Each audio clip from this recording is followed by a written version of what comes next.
Salam sukses dan sehat untuk para mahasiswa dan sahabat edukasi saya. Kali ini kita akan bincang melanjutkan perbincangan kita terdahulu tentang manajemen pemasaran.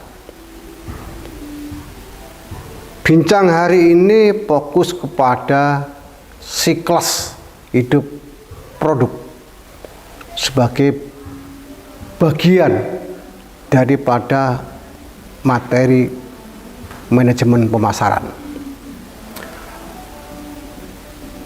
Para mahasiswa dan sahabat edukasi saya, siklus hidup produk itu atau orang biasa bilang produk life cycle adalah siklus yang pasti terjadi dalam satu produk.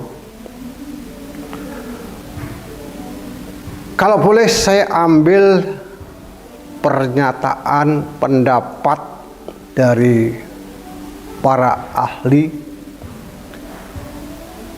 terutama menurut Anderson dan Setami, tentang pengertian siklus hidup produk. Itu dinyatakan sebagai sebuah konsep yang menggambarkan rangkaian tahapan dari suatu produk hingga layak dipasarkan dan dikonsumsi oleh khalayak umum. Nah, adanya siklus produk mampu membantu produsen dalam menetapkan strategi yang tepat ketika memasarkan produk tersebut.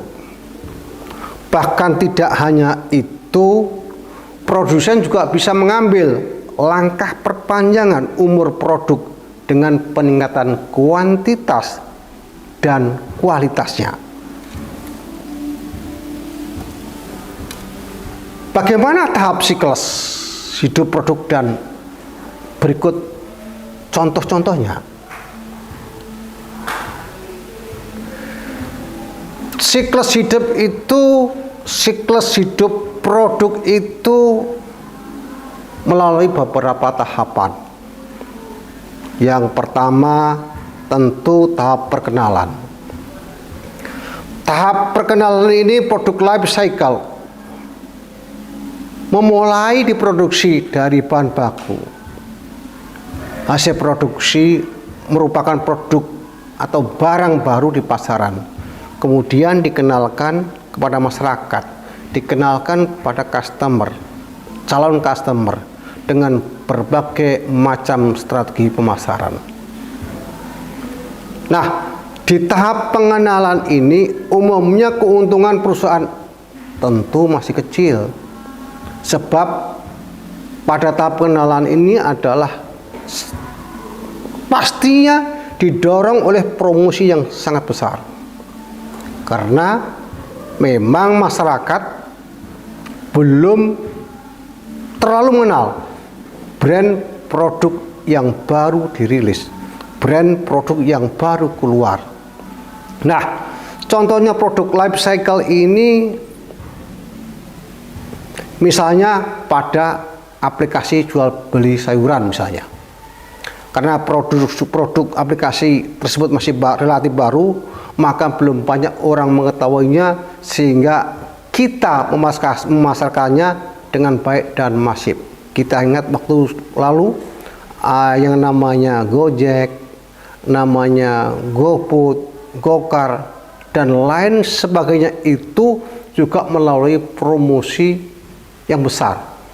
Bahkan kalau boleh saya katakan melalui tragedi yang besar ketika bagaimana dunia kena wabah COVID-19 waktu itu.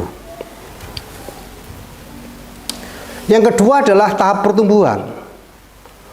Pada tahap pertumbuhan produk life cycle ini, siklus ini akan menunjukkan apakah produk ini dapat dikembangkan atau tidak, diterima masyarakat atau tidak, Bila produk ini belum berhasil diterima oleh masyarakat, maka kita harus mengevaluasi, memperbaikinya sehingga produk ini dapat dikembangkan. Kita ambil contoh misalnya produk life cycle pada tahap pertumbuhan dari aplikasi jual beli sayur tadi. Setelah usaha promosi itu dilakukan dengan baik, akhirnya produk viral dan berhasil mendapat jutaan pengguna baru dalam waktu yang singkat. Seperti yang saya katakan tadi soal Gojek, soal Gokar, GoFood, dan lain sebagainya. Tahap yang ketiga adalah tahap kedewasaan. Pada tahap kedewasaan ini merupakan tahap siklus hidup produk pasca pertumbuhan tentunya. Dan biasanya sudah tidak lagi mengalami kenaikan penjualan secara drastis sebab masyarakat sudah familiar menggunakan produk ini. Pada produk life cycle pada tahap ini, pada aplikasi tadi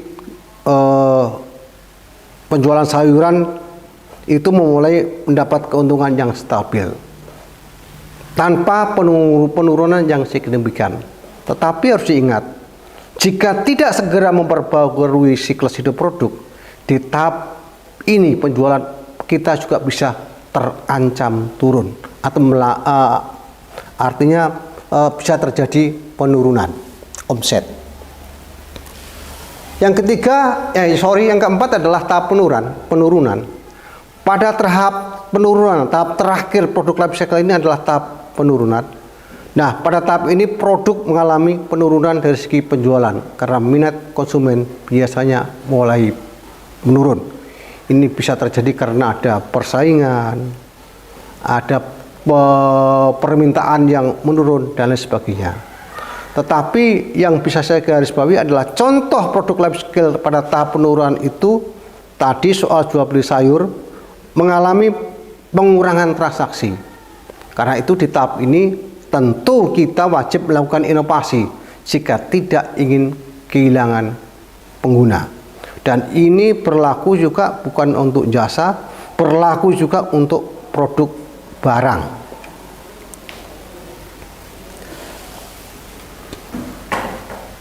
Bagaimana strategi siklus hidup produk? Nah, para mahasiswa dan sahabat edukasi saya, agar produk kita ini berhasil sukses di pasaran, terdapat strategi siklus hidup produk yang dapat diterapkan. Antara lain yang pertama adalah rencanakan beberapa produk sekaligus. Strategi pertama produk life cycle adalah merencanakan beberapa produk sekaligus. Pada tahap pengenalan siklus produk, pastinya kita masih mengalami uji coba produk. Dan hasil penerimaan produk dalam masyarakat tidak dapat diprediksi. Oleh sebab itu, agar terhindar dari kegagalan produk, kita bisa merencanakan beberapa produk sekaligus. Yang kedua adalah rilis produk satu persatu sesuai dengan minat masyarakat. Merilis produk bertahap berdasarkan minat konsumen merupakan strategi siklus hidup produk yang perlu dicoba.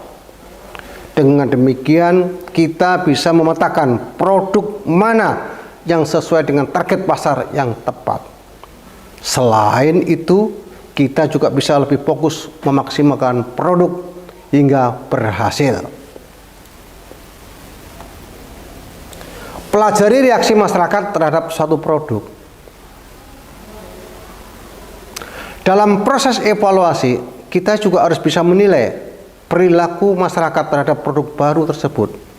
Karena dengan mengevaluasi itu, kita bisa mengetahui tingkat keberhasilan atau kegagalan suatu produk. Sehingga kita bisa mengambil keputusan berdasarkan data-data informasi yang ada. Yang keempat, lakukan promosi selama produk masih laku keras.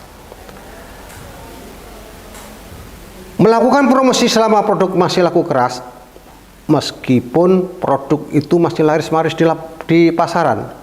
Bukan berarti kita ini bisa mengurangi aktivitas promosi, justru malah sebaliknya.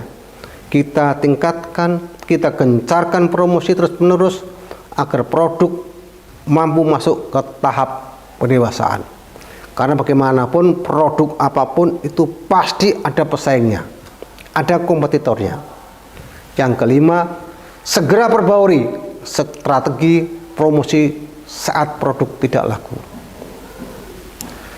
Strategi siklus hidup yang tepat itu segera melakukan pembaharuan strategi promosi. Kita coba untuk mengumpulkan seluruh cara promosi terbaik, kemudian kita terapkan dalam produk.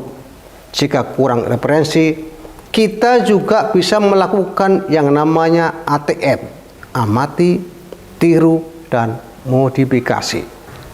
Ini juga sebagai langkah yang cerdas.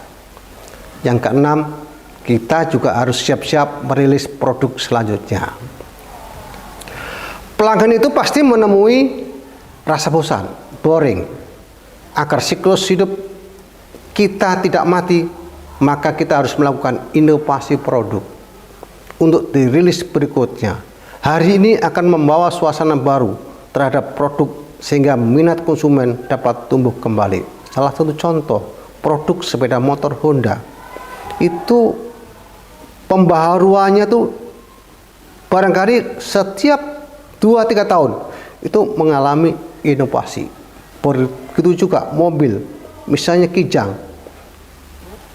Kijang ini mobil jenis Kijang, merek Kijang itu akan melakukan pembaharuan, inovasi hampir setiap kurun waktu tertentu. Makanya dia menggunakan motonya adalah inovasi tiada henti.